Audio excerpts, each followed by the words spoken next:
Hello दोस्तों, स्वागत है आपका फिर से विलेज लाइफस्टाइल सीरीज़ में। तो ये सीरीज़ काफ़ी टाइम से कंटिन्यू चल रही है। अगर आपने पीछे के एपिसोड मिस कर दिए हैं तो जाकर जरूर से चेकआउट कीजिएगा। आज मैं आपके साथ शेयर करूंगी हमारा खेत विजिट, और साथ के साथ हम खेतों से पशुओं के लिए चारा किस तरह से लेकर आते हैं आजकल विंटर सीजन में। हाँ जी दोस्तों, तो अभी हम आए हैं खेत घास लेने के लिए। तो घास जो हम काटते हैं ना आजकल के दिनों में, वो काटा जाता है पेड़ों के ऊपर से, क्योंकि अभी आपको पता है गेहूँ हमारी छोटी सी है, तो जॉय वगैरह जो बीजी होती है ना वो भी काफ़ी ज़्यादा छोटी होती है अभी इस टाइम पर। वो ज़्यादा बड़ी नहीं है तो अभी उसको काट नहीं सकते हैं। तो फ़िलहाल के लिए आजकल हम काटते हैं, जैसे बाँस हो गया। बाँस मैं आपको दिखाती हूँ, यहाँ पर मेरे पीछे एक बाँस का पेड़ है, और आजकल हम लेकर जाएंगे ब्यूल की घास, और वो भी पेड़ के ऊपर चढ़कर काटी जाती। दिखाती हूँ आपको कैसे कैसे घास का काम होता है। तो अभी देखिए मेरी छोटी सिस्टर काटेगी घास। इस पेड़ के ऊपर इसको चढ़ना है, और यहाँ पर लगा है देखिए पत्तियों वाला घास। तो आजकल थोड़ा सा डिफ़िकल्ट तो रहता है विंटर सीजन में घास को निकालना उतारना। मतलब हर सीज़न में अलग ही चुनौती रहती है। चाहे बरसात की बात हो तो बरसात में पानी वाले खेतों से घास लाना थोड़ा कीचड़ वगैरह भी हो जाता है, और आजकल भी कोई इजी नहीं है। तो हर सीज़न में अलग अलग चुनौतियां जो है वो फेस करनी रहती हैं विलेजर्स को। तो कुछ इस तरह से ये घास जो है वो निकाला जाता है। दराट के साथ इसको काटा जाता है, और आप व्यू देख सकते हैं, पक्षियों की चहचहाहट भी सुन सकते हैं। और दूसरी तरफ यावी और मीबू यहाँ पर पेड़ पर चढ़ने की कोशिश कर रहे हैं। इनको अपनी ही मस्ती में मस्त रहना है। तो बच्चे भी ना थोड़ा थोड़ा चढ़ते रहते हैं तो सीख जाते हैं। देखिए झूलने के लिए चढ़े हुए हैं, यहाँ पर पेड़ के ऊपर झूलना है भी हमें। तो हम भी ऐसे ही करते थे जब छोटे होते थे, और धीरे धीरे ये सारी चीज़ें जो है वो हम सीख जाते हैं। तो ये घास काटती जाएगी, और नीचे से एक जना जो है वो इसको इकट्ठा करता जाएगा, क्योंकि इसको इकट्ठा करके घर ले जाएंगे फिर बाद में। खेतों में फसल के साथ साथ ना कुछ इस तरह के फल वाले पौधे भी लगाए जाते हैं। जो बीड़ रहती है ना खेत की, उसके ऊपर तो ये आंवले का पेड़ अभी कुछ टाइम पहले लगाया था। इसकी ग्रोथ काफ़ी अच्छी हो रही है। कुछ ही टाइम बाद इसमें आंवले आने भी शुरू हो जाएंगे। तो इस तरह से रहता है पहाड़ी जीवन। एक तरफ तो ब्यूल की कटाई हो चुकी है, और दूसरी तरफ आजकल घास रहता है बांस का। तो ये बांस का पेड़ है, काफ़ी ज़्यादा बड़ा है, और इसकी जो शाखाएं रहती हैं, जो इसकी बांस की लकड़ियां रहती हैं ना, इसको इस तरह से घास लगा होता है इनके ऊपर। इसको खींचकर इस तरह से पकड़ना रहता है। फिर उसके बाद इसको पैरों से दबाया जाता है, अच्छे से पकड़ा जाता है, और उसके बाद इसका घास वगैरह काट कर इसको वापस छोड़ देते हैं खाली करके, ताकि नेक्स्ट टाइम इसमें फिर से घास जो है वो निकल कर आए।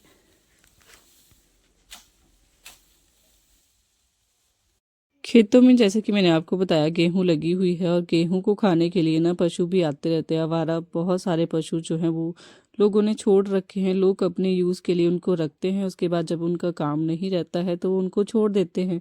तो इस तरह से वो फसल खराब करने के लिए आ जाते हैं। तो यहाँ पर कुछ उनके पाँव के निशान भी हमें देखने के लिए मिले।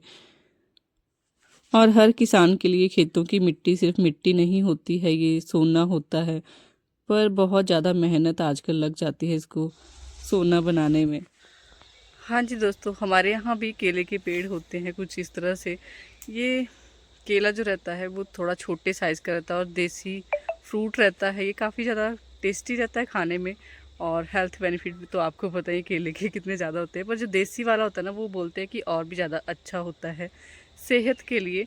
तो इस तरह से अभी तो यहाँ पर पेड़ लगे हैं, कोई फल वगैरह नहीं होता है आजकल। मुझे लगता है गर्मियों में ही इसका फल आएगा अभी।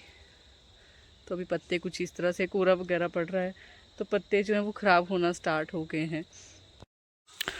और ये कुछ खेत हैं, यहाँ पर सारे में ना घास होता था पहले, पर अब ये ना बूटी टाइप होती है। जैसे अब ये इसको पशुओं को नहीं डाल सकते हैं, ये खाने के लिए नहीं होती है, उनका घास नहीं है ये।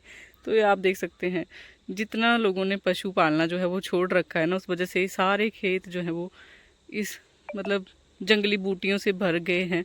तो घास वगैरह की क्वांटिटी जो है वो कम हो गई है, और एक एक करके मतलब जंगल ही बनता जा रहा है सारी तरफ, जब से लोगों ने पशु पालने जो है वो बंद कर दिए हैं गाँव में भी अब। तो कुछ इस तरह से देखिए, सारा जंगल ही लगता है अब इस साइड को। बस मैं यहाँ से जो खेत बीजे हुए ना वहाँ से थोड़ा सा नीचे आई हूँ, इस तरफ से बस एक खेत नीचे आई हूँ और यहाँ से जंगल जो है वो स्टार्ट हो जाता है। जंगल ही बन गया, पहले तो हम यहाँ से घास वगैरह लेकर जाते थे।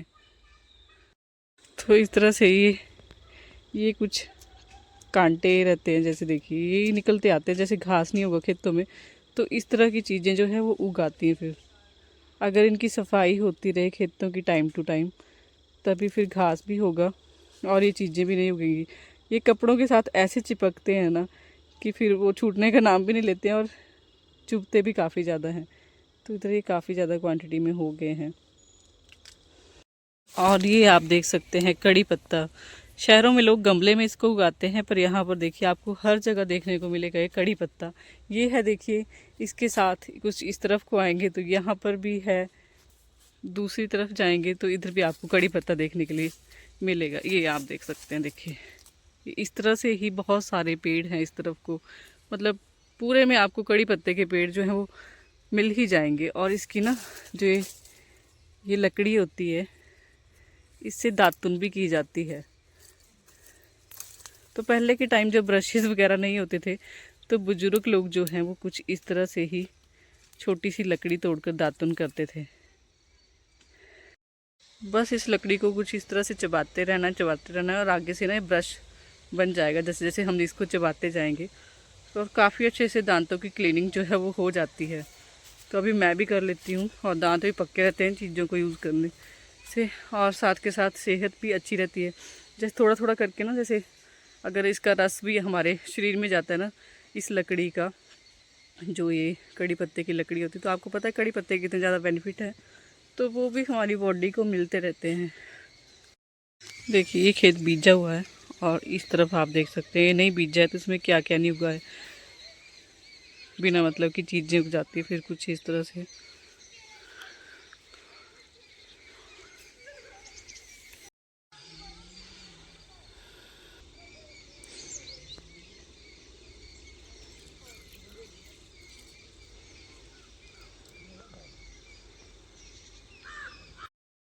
अभी देखिए ये वाला पेड़ पूरा खाली हो चुका है और घास कुछ इस तरह से बांध लिया है। अभी बारी आती है इसको घर ले जाने की, तो कुछ इस तरह से उठाकर इसको घर तक पहुंचाएंगे और उसके बाद यहाँ पर इस तरह से इसकी पत्तियाँ और लकड़ी जो है वो अलग की जाती है।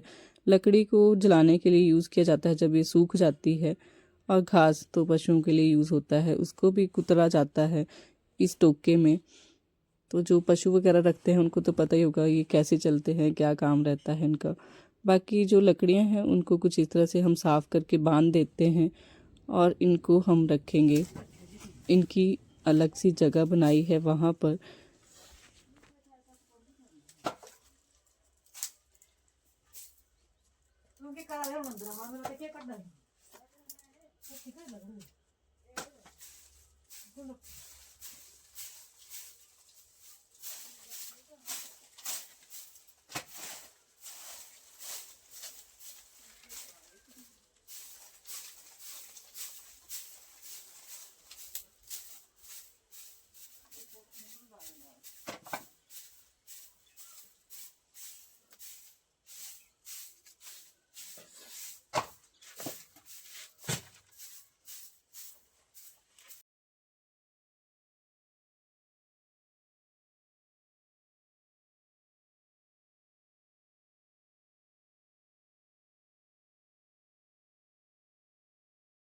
अभी लकड़ियों को मैंने अच्छे से सेट कर दिया। यहाँ पर जो सूखी लकड़ियाँ हैं वो एक तरफ रहती हैं और जो थोड़ी मतलब आजकल कच्ची है वो इस तरफ रहेंगी, जो सूखी नहीं है।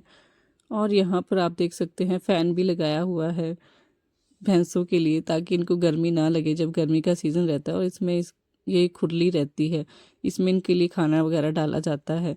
और ये देखिए आजकल विंटर सीज़न है तो इनको इस तरह से जैकेट्स वगैरह पहनाई जाती हैं ताकि इनको ठंड बिल्कुल भी नहीं लगे, क्योंकि ये भी बहुत जल्दी बीमार हो जाते हैं अगर इनको ठंड वगैरह लग जाती है, तो इनका भी पूरा ध्यान रखना पड़ता है।